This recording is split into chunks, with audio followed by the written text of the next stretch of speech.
National payment corporation of India ने UPI के लिए 2 नियमों में बदलाव किया है। एनपीसीआई का कहना है कि यूपीआई में जो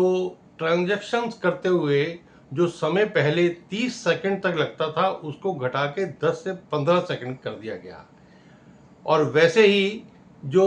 बार बार लोग यूपीआई में अपना बैलेंस चेक करते थे, उसकी लिमिट को भी एक दिन में 50 बार कर दिया गया। एनपीसीआई का तर्क है कि क्योंकि डिजिटल ट्रांजैक्शंस बढ़ रही हैं, यूपीआई में पेमेंट का लोड बढ़ रहा है, इसलिए उसको जल्दी से पेमेंट करने के लिए एनपीसीआई ने इस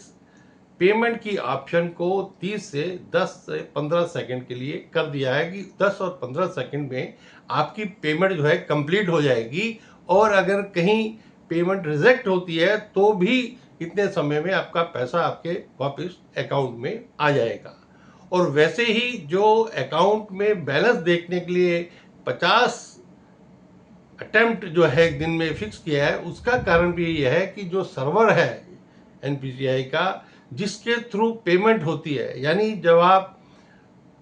कोई भी पेमेंट करते हैं अपने ऐप से, तो आपके ऐप से वो बैंक में कनेक्ट होता है, बैंक से डेबिट होकर एनपीएस के सर्वर पर जाता है और एनपीएस के थ्रू जो है वो रिसीवर को वो पेमेंट मिलती है। तो इस सारे में जो सर्वर है वो इंगेज रहता है, तो उसके ऊपर लोड कम पड़े, इसलिए वो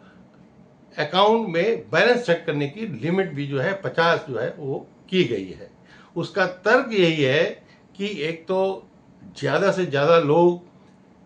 हैजल फ्री जो अपनी ट्रांजैक्शन यूपीआई में कर सकें, वो तुरंत हो, और यूपीआई के कारण, ट्रांजैक्शंस के कारण जो सर्वर के ऊपर लोड रहता है वो कम रहे, और ज़्यादा फास्ट जो है ट्रांजैक्शन जो हैं यूपीआई में हो सकेंगे।